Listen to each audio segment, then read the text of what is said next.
द्वितीय सत्र परीक्षा इयत्ता 9वी विषय आहे गणित भाग 2 मराठी मीडियमचा पेपर आहे। जर तुम्ही सेमीला असताल तर सेमीचा पेपर डिस्क्रिप्शनमध्ये लिंक आहे, तिथून तुम्ही पाहू शकता इंग्लिशवाला पेपर। प्रश्न पहिला अ, खालील प्रश्नांच्या बहुपर्यायी उत्तरापैकी एक पर्याय निवडून लिहा।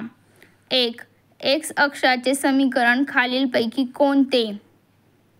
2. 2 सेमी त्रिज्या असणाऱ्या वर्तुळात जास्तीत जास्त किती लांबीची जीवा असू शकते? 3. साइन 30 डिग्रीचं माप काय आहे ते सांगायचं आहे।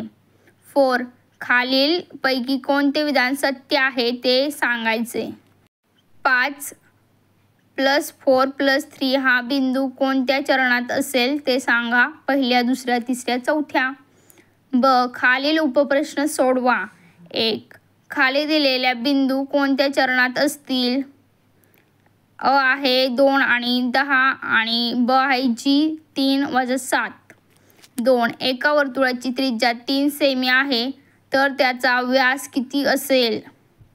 3. वाय अक्षाला समांतर आणि त्या अक्षाच्या डावीकडील 7 एकक अंतरावरील रेषेचे समीकरण लिहा। 4. किंमत काढ।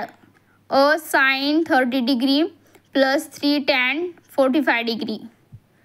5 आहे त्रिकोणाच्या सर्व शिरोबिंदूतून जाणाऱ्या वर्तुळाला काय म्हणतात?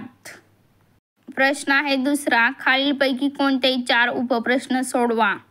1. आलेख कागदावर A3 0 B 3 3 C 0 3 हे बिंदू स्थापन करा। A B व BC रेषा जोडा। कोणती आकृती मिळते ते लिहा। 2 आहे cos square 45 degree + sin square 30 किंमत काढा। 3 आहे वर्तुळ केंद्र O पासून जीवा AB चे अंतर 8 सेमी आहे, जीवा AB ची लांबी 12 सेमी आहे तर वर्तुळाचा व्यास काढा। 4. शेजारील आकृतीतील ट्रायंगल PQR चा अँगल R हा काटकोन आहे तर खालील गुणोत्तर लिहा। अ साइन P आणि दुसरा आहे cos Q। 5. वाय अक्ष आणि रेषा x -4 या समांतर रेषा आहेत तर या दोन रेषांमधील अंतर किती आहे? प्रश्न आहे तिसरा, खालीलपैकी कोणतेही 3 उपप्रश्न सोडवा। 1.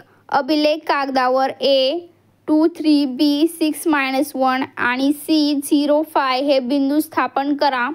जर हे बिंदू एकरेषीय असतील तर त्यांना समवर्णीय रेषा काढा।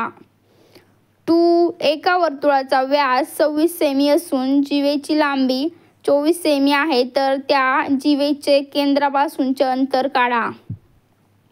3. खालील बिंदू आलेखावर स्थापन न करता कोणत्या चरणात असतील ते लिहा। अ आहे 5 आणि -3, ब आहे -7 -12, क आहे -23 आणि 4। 4 आहे 30 डिग्री -60 डिग्री -90 डिग्री मापच्या त्रिकोणाचा गुणधर्म आकृती काढून लिहा। प्रश्न चौथा, खालीलपैकी कोणतेही 2 प्रश्न सोडवा। 1. ट्रायंगल ABC असा काढा की अँगल B हा 100 डिग्री, BC ही रेषा 6.4 सेमी आणि अँगल B हा 50 डिग्री, या त्रिकोणाचे अंतर्वर्तुळ काढा।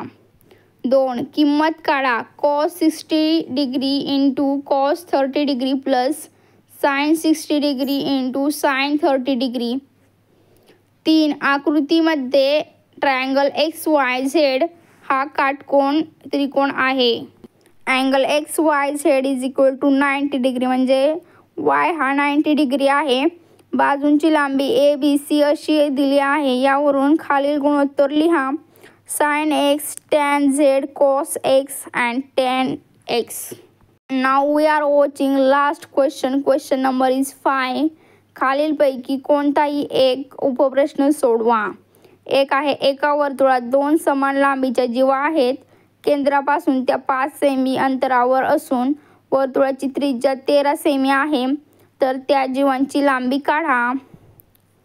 आणि दुसरा आहे जर sin θ = 4/5 तर cos θ काढा। इथेच पेपर संपलेला आहे।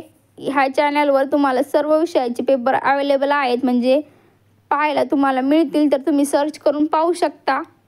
तुमच्या मित्रांनाही शेअर करा. थँक्यू.